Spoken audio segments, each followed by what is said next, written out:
Hey, how y'all doing? This is Mongo Slade, and today we're going to talk about Eric Bischoff's war on the X Division, well, TNA's X Division. So, what am I talking about here? So, what I'm saying is, it's been a recurring thing, and I really just saw it on Twitter that somebody, well, Impact Wrestling has been promoting their X Division again. And the X Division tagline has always been, "It's not about weight limits; it's about no limits." And Eric Bischoff pretty much thinks that that's stupid. He says that it's a division with no division. Um, and on his podcast, he talked about when he came to TNA, he wanted to find out what made the X Division distinctive. He wanted somebody to be able to tell him what's different between the X Division and any other championship. And he said that he really didn't get any good answers, any good responses. That his responses were kind of similar to the tagline, that it's not about weight class. Anybody can wrestle for it. And then he says, how is that different from the world title? And nobody was able to give him that answer.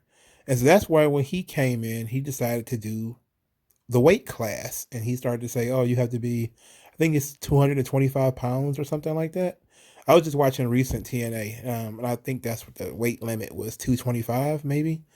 And and some people believe that this killed the X division. That when it was the weight class was introduced, that it kind of killed the X division. I mean, I don't want to argue whether it did or it didn't, but I just want to sort of look at his reasoning why he would do that. And I think I understand. I also understand what TNA was trying to do. Nobody could explain it, but what TNA was trying to do was avoid the label of cruiserweight. Yes, it was a glorified cruiserweight championship. Everybody knows that. You look at all the people who had the championship, with the exception of Samoa Joe and a couple of other people. Most of them were cruiserweights, or what you would consider smaller, light heavyweight guys. It was a cruiserweight division, but it was without the label of cruiserweight. And that was very important because there is a stigma in wrestling, and it even exists in some degree in boxing and other sports, that the heavyweight championship is the most important title, that the bigger guys are more important. And therefore, if it's labeled cruiserweight or light heavyweight, then it's not important or not as important. And the way to avoid that is to not label the championship a cruiserweight title or a light heavyweight title. And by introducing the weight class, even though you refused to use the label of cruiserweight, what you did is you made a cruiserweight title. And so now people say, okay, this is the title for the small guys. So you've pigeonholed them. Now, this was a situation in WWE when they had their own cruiserweight division, right? A lot of people have said WWE's cruiserweight division failed for in any number of reasons. Same reasons why they complain about everything: not giving guys time, not giving guys opportunities, blah blah blah. But I think a big problem is the light heavyweight cruiserweight label. You know, because now Bischoff says this before, that because he has been consistent with this. I'll get back to WWE's cruiserweight division in a minute, but I want to get this why it's popped into my head. He said that his problem with the WWE was that WWE had equivalent titles, but there was no distinction between them. For instance, which the hierarchy between the WWE Championship and the Universal Championship? What's the hierarchy between the Intercontinental Championship and United States Championship? How are these things different? And that is a legit question to ask. So he didn't just walk into TNA and decide to ask this distinction. In WCW, there's a difference. You look at all of the titles they had in WCW, they were all distinct, with the exception of the U.S. title and the world title. Though every other championship was distinct. The TV title had time limits, other titles did not. The cruiserweight title had a weight limit, other titles did not. You know, and that's kind of how it makes sense. But when WWE, you have equivalent championships. Like, what's the difference between being the Raw Women's Champion and being the SmackDown Women's Champion? This is how you can have things like the Street Profits and New Day just switching titles because it's essentially the same belt. You know, like you don't. It doesn't really mean anything because they're redundant championships.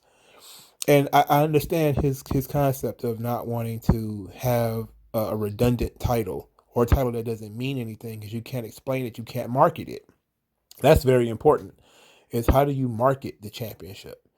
And WWE has never really done a good job of marketing the smaller weight classes. And really, to be quite honest, boxing does it really well because occasionally you'll get a Floyd Mayweather or an Oscar De La Hoya or somebody that is not a heavyweight, and they'll break from the pack. But for the most part, when you look at like regular boxing that's on TV, like if you just see like boxing on ESPN, you can almost guarantee it's going to be some type of super light junior heavyweight bullshit between two guys nobody knows. And that's kind of how the cruiserweight division became in WWE. Because yeah, people like the faster, high flying guys and stuff like that, but it doesn't really appeal to the larger audiences, and you'll never really allow them to main event a show. You'll never market them as being the top stars of the show. Like the cruiserweight championship would never main event WrestleMania. It would never main event a pay per view. Even in times where the division is hot, they really just poach people from that division to bring into another division. But see, TNA never did that. See, when TNA had the X Division champion could main event a pay per view. The X Division champion could wrestle the world champion on equal footing. The X Division champion could, be somebody that the world champion wants to defeat.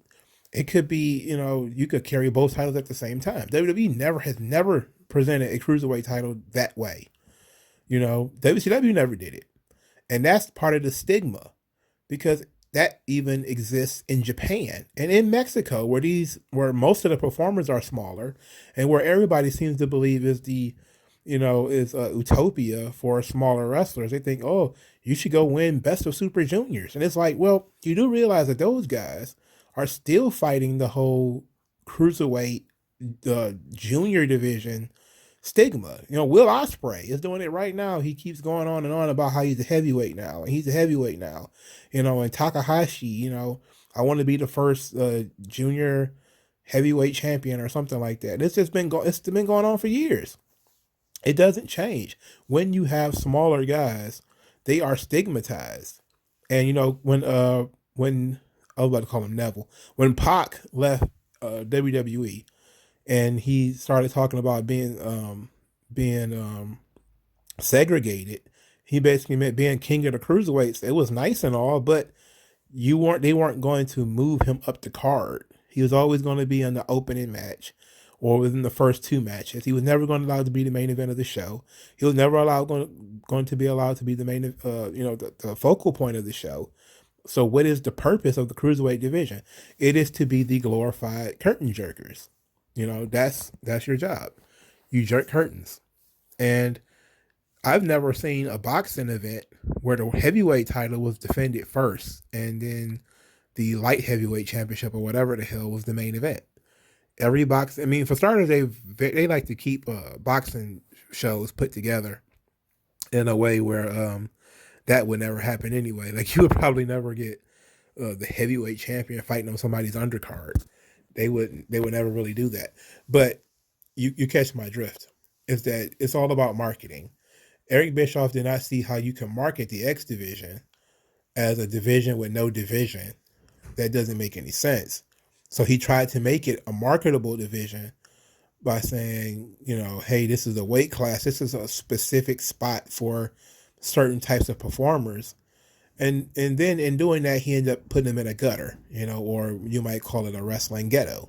It ended up being a problem, And of course, there's always going to be the ever rising problem of cruiserweights being used as crash dummies for heavyweights. That was never really a problem that people saw in TNA. The smaller guys were always protected, treated like top stars. You would also always see like the X Division champion would never be treated like a chump.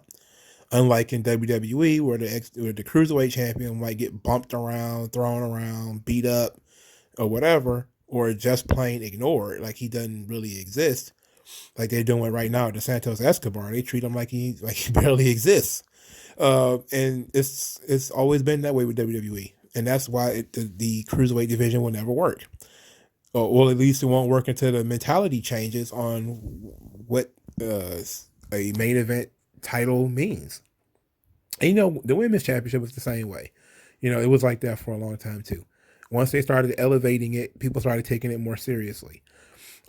But I get it. I get why Eric Bischoff added the weight classes to the X Division Championship, but I don't think that it helped. I think if anything, it ruined what people found special about it. It cracked the illusion. Like, yes, we believe that the X Division, we knew that the X Division was just a cruiserweight title, but now you're telling the masses that it's just a cruiserweight title, and now they're just looking at everybody like a bunch of fucking cruiserweights. And so they're like, well, this is just the small guys, and the small guys are going to wrestle the small guys. I'm going to wait for all the big guys to wrestle. And it kind of, it did devalue the title because now it meant that there could be no crossover between the two.